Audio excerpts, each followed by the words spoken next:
Tema homili saya sore ini tentang Yesus di mata Petrus. Para saudara-saudari, Bapak Ibu, anak-anak muda, remaja, semua yang dikasihi Tuhan, setiap tanggal 29 Juni selalu dirayakan Hari Raya Santo Petrus dan Santo Paulus. Mereka adalah para pendosa besar. Petrus pernah menyangkal Yesus, bahwa dia nggak kenal sama Yesus. 3 kali dinyatakan. Ini dosa terbesar Petrus. Sedangkan Paulus pernah menganiaya Yesus.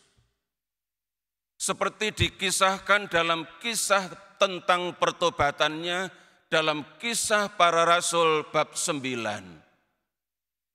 Di ayat 4, Yesus yang sudah bangkit itu berkata kepada Saulus yang sedang dalam perjalanan ke Damsyik untuk membunuh orang-orang Kristen. Di tengah jalan, di tengah hari, Yesus yang bangkit menampakkan diri dan berkata kepada Saulus, "Saulus, Saulus, mengapa engkau menganiaya aku?" Lalu Saulus bertanya, "Siapakah engkau, Tuhan?" Lalu Yesus yang bangkit menjawab, "Aku adalah Yesus yang kau aniaya itu."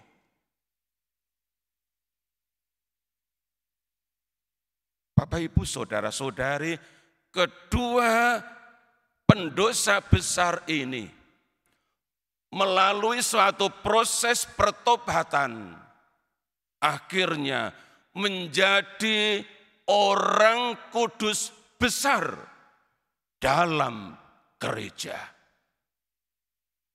Maka setiap 29 Juni gereja merayakannya bersama-sama sebagai hari raya.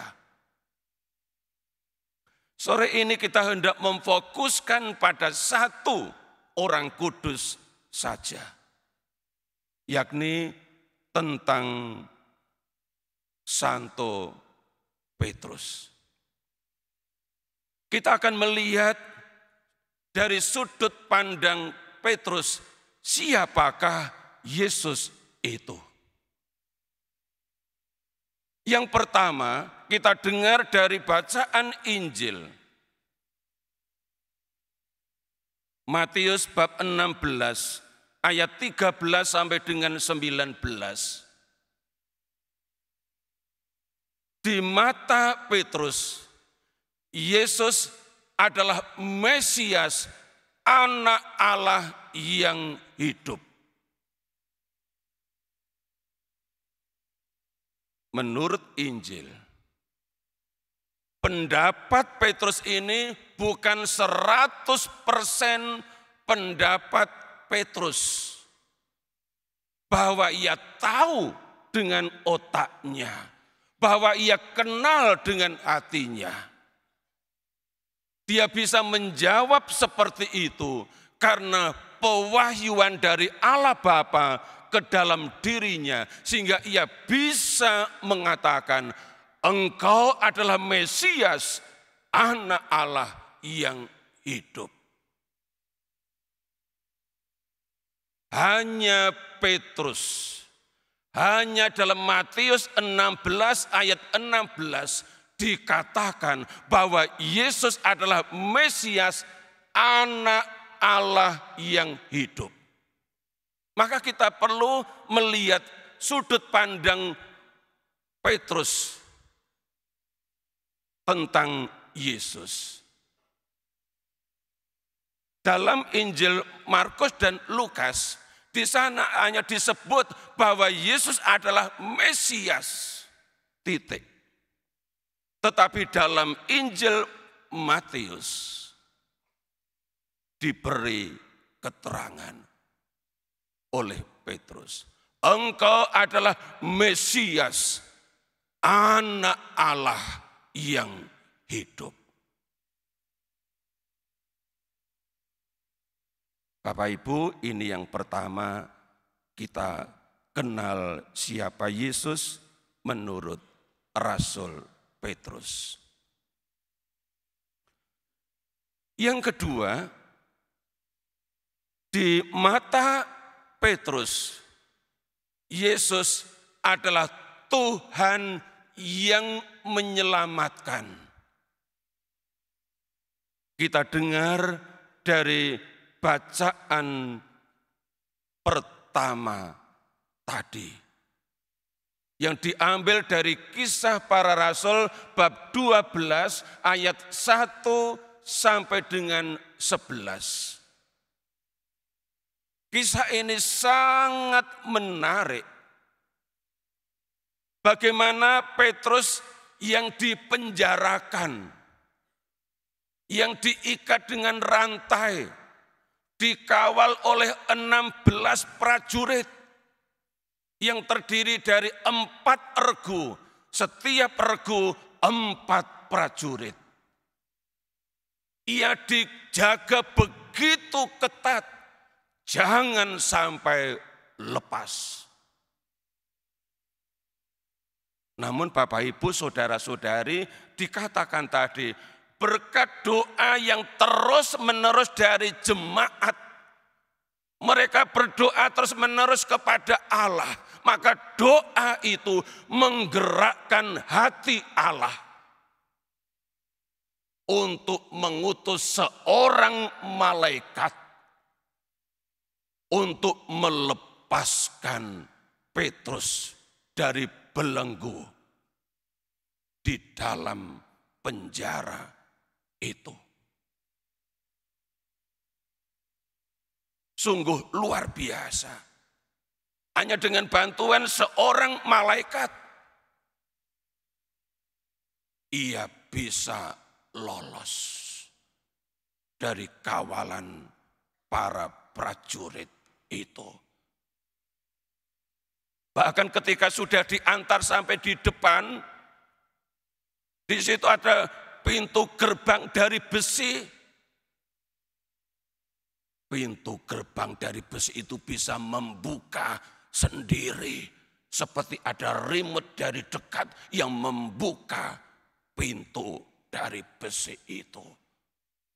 Di zaman itu belum ada remote. Ya. Untuk membuka pintu.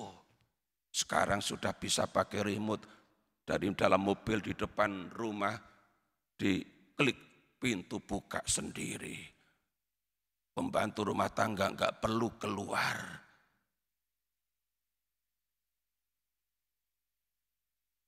Petrus dilepaskan dari penjara lewat pertolongan seorang malaikat. Kita dengar kesaksian Petrus. Kisah 12 di ayat 11. Sekarang taulah aku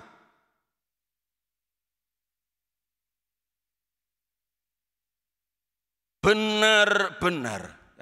Sekarang taulah aku benar-benar bahwa Tuhan telah menyuruh malaikatnya dan menyelamatkan aku dari tangan Herodes dan dari segala sesuatu yang diharapkan orang Yahudi. Di ayat 2 sudah dikatakan di sana bahwa Yakobus, saudara Yohanes, sudah ditangkap oleh Herodes dan dibunuh. Dan giliran berikutnya Petrus. Tapi berkat pertolongan Tuhan lewat malaikat itu, ia selamat.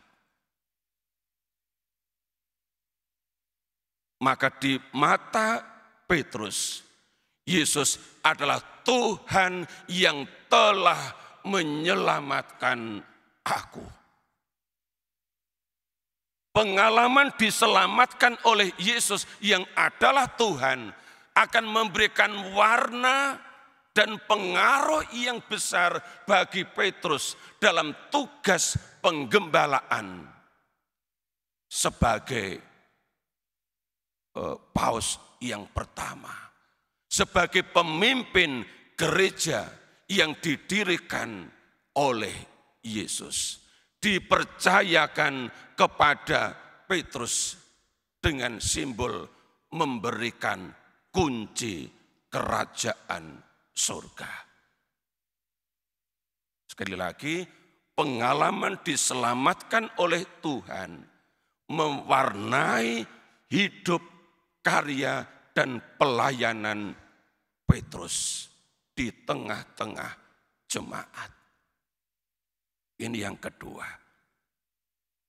Yang ketiga,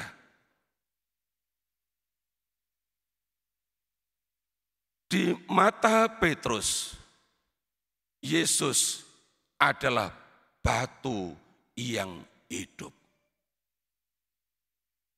Kalau dalam Injil tadi kita mendengar seruan Yesus, engkau adalah Petrus, dan di atas batu karang ini aku akan mendirikan jemaatku dan alam maut tidak akan menguasainya.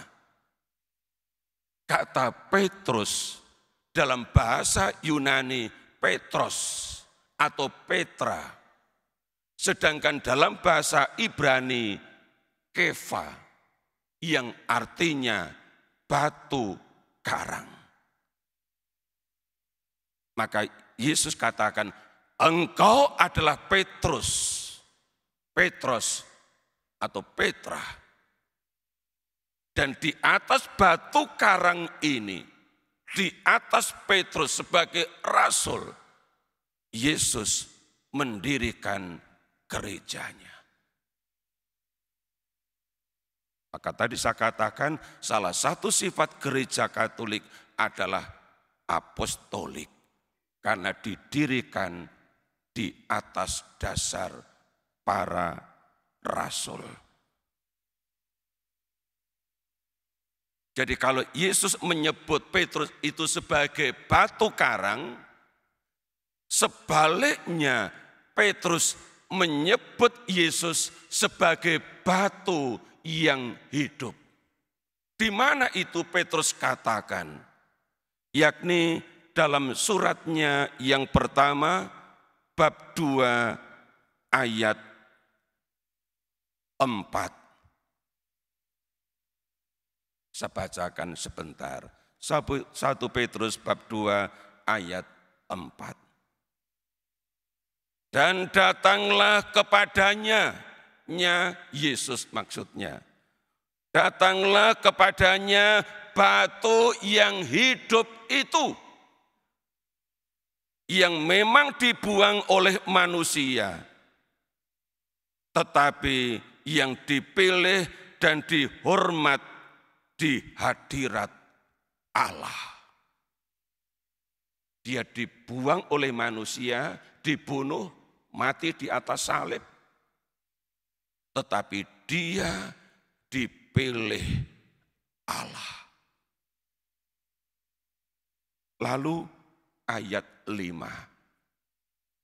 Dan biarlah kamu, dia tunjuk ke jemaat beriman, di mana surat ini ditulis.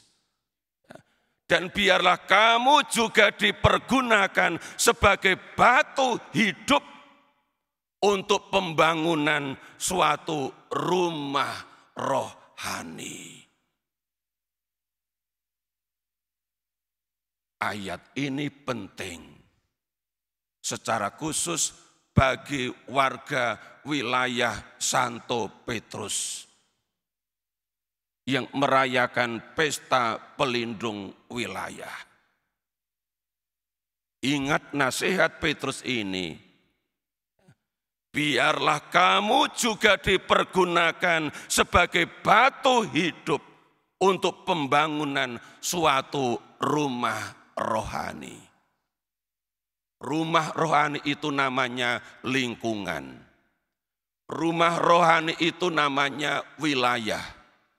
Rumah rohani itu namanya paroki. Petrus bilang, dan biarlah kamu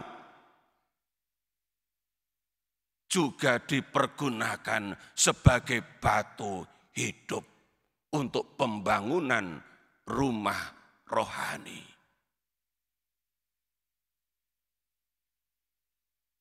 Rela dipergunakan oleh Allah, rela dipakai oleh Allah sebagai batu hidup untuk membangun rumah rohani, untuk membangun jemaat, untuk membangun umat beriman, mulai lingkup keluarga, lingkup lingkungan, lingkup wilayah, lingkup paroki.